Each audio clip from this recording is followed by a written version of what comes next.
Hey guys, UAA here, bringing you another LP. This time, we're going to take on Super Castlevania 4, one of my personal favorite Super Nintendo games, as well as one of my favorite Castlevania games.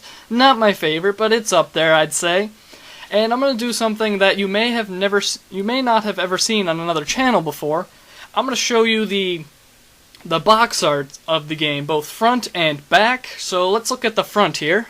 I like this cover. It's got a nice display of what you're going to see in the game. It's got a few of the bosses, the double-headed dragon. It's got a Medusa head, because we all love those Medusa heads.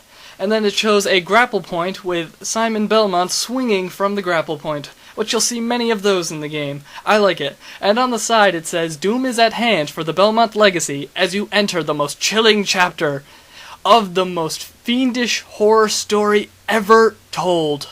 Just be sure to tell your next kin before you begin." Yeah, that's pretty cool, I guess. Now let's take a look at the back right here. Alright. It's got a lot of text with a few pictures. I'm not going to read it all because some of it's kind of boring, but I'm just going to read the first paragraph. Or no, I'm just going to read part of it. It says, "The greatest Castlevania adventure breaks new ground and buries you in it." I love that phrase. That's cool. And at the bottom it says, "When your nerves get shot, use a password and take a breather. But forge on, Simon Belmont, because if you thought Dracula was down for the count, he's only just begun the fight." I'm reading this to you guys because I don't know if you can read it on the screen. I think you should be able to if you go into full screen mode, but I don't know if you can just normal mode. And if you can't read it, just go on Google Images if you want to read all this text. It's pretty interesting. I like it, but with that, let's get into the game.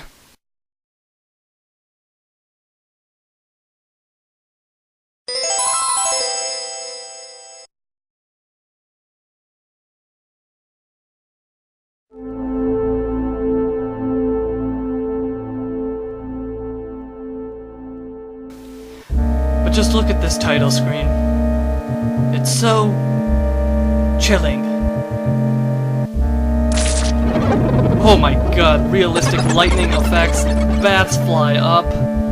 You know you're playing. You know this game's gonna be good. I'm sure when this came out, this is like a horror game. Like, this was awesome. I mean, now horror games have really evolved into I don't even know what, but here we are at the intro scene.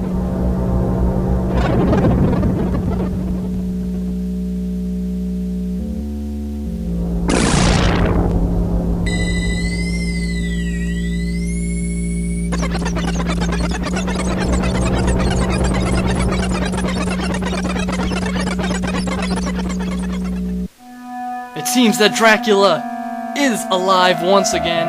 Every 100 years, he is revived. I'm not going to read all this text because it scrolls so slowly that it would just be so choppy. You can read it yourself. I'm sure you can read. If you can't read, I don't suggest you watch my videos. You'd have to be like 3 years old to not be able to read. Anyway, I always found it funny how Dracula's revived every 100 years, right? So the Castlevania games are never going to end because they always have an excuse, plot-wise, to make another Castlevania games. They can just say, oh, it's 100 years in the future, or the past. Even though I think at one point you can't do that anymore once you hit like 2100. No, once you hit 1999, because that's when Dracula dies for the final time, if I'm correct. I'm pretty sure that's correct. So you can't use it after that, but you can just say, oh, it's 1200 right now. These games will never end. I mean, I'm not going to complain. I love the Castlevania games. I like most of them. It's a half and half thing, I'm not a big fan of the 3D games. In fact, I hate them with a passion. While all the 2D games are quite spectacular, I believe I have played every single one. I have probably missed one obscure one, but I'm not sure. I'd have to get a full list to see if I've played them all.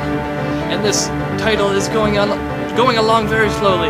Once again, Simon Belmont is called upon to destroy Dracula. With only his whip and courage, he sets out to restore peace to Transylvania. And this game is more of a remake of Castlevania 1. It's not so much a sequel to Castlevania 3, because Castlevania 3 is a prequel to Castlevania 1, even though Castlevania 2 is a sequel to Castlevania 1. It's a bit confusing, you'd have to see a timeline. And here we are at the title screen.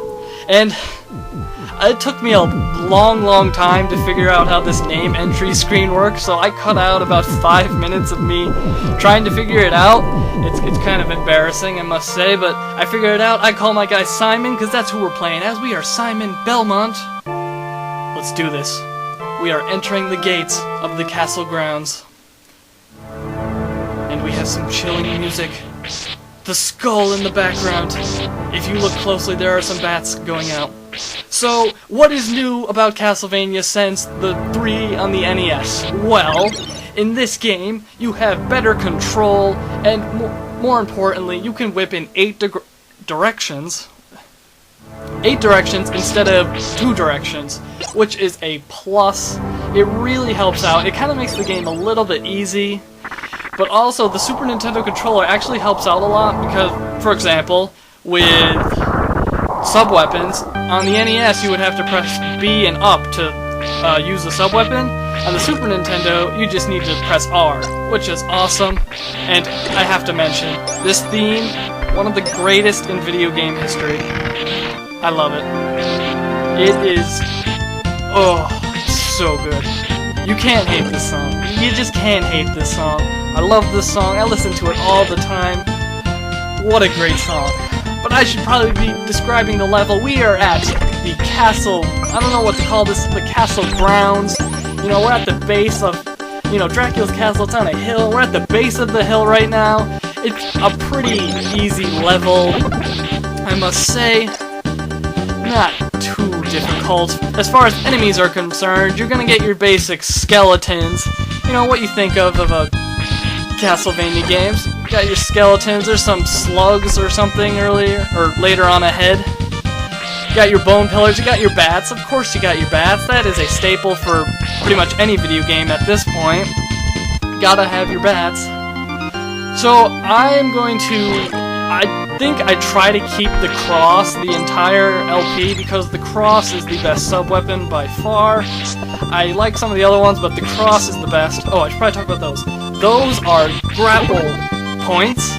If you whip towards them, you will connect and swing across, so you can get to out-of-reach platforms and things like that. This recording is the first time I've played the game in like a couple of years, so I do die a few times. I know, not many other videos I die a lot, but I think I did a pretty good job, I must say. Yeah, I did a pretty good job, what can I say? And there, I accidentally grabbed holy water, and I'm like, no! No! Here are the slug things I was talking about. They move pretty slowly, I might say. So, if you're not familiar with Castlevania, one of the key things is candles. You see candles all around, right? And breaking a candle will unleash an item, and it's different. Oh, you can get many different items. You can get a sub-weapon, which there are 7 of them. There is the knife, the axe, the holy water, the cross, the stopwatch, and... I don't know, I think that's it. I'll see more of them as we go on. But by breaking candles, you can get useful items. You can also get hearts. Hearts, unlike many other video games, where hearts are your health, like in The Legend of Zelda, you get a heart, your health is replenished. In this game, heart is, it's like ammo for your sub-weapons. The more hearts you have, the more times you can use your sub-weapons. For most sub-weapons, it's 1 heart equals 1 throw, but for weapons like the stopwatch, which it stops enemies in their tracks, except for bosses, of course. I think it's either 3 or 5. I don't use it that much, so I don't know. There's 2 different types of hearts, you see. There is the small heart, which is worth 1, and the big heart, which is worth 5. So it's always in your best interest to break candles, at least until you have a healthy amount of hearts. And as you can see right there, that was a pork chop, and a pork chop will replenish your health. It's kind of backwards in Castlevania. Normally, hearts replenish your health, and, well, pork chops aren't featured in many other games. That's how it works in Castlevania. Here's the first boss. It is a skeleton horse rider. He's very easy to defeat. You just whack him a bunch of times. There's no strategy. Just whip him until he dies. Collect the orb, and you will beat the level. That's the end of this video, guys. I'll see you all in part number 2.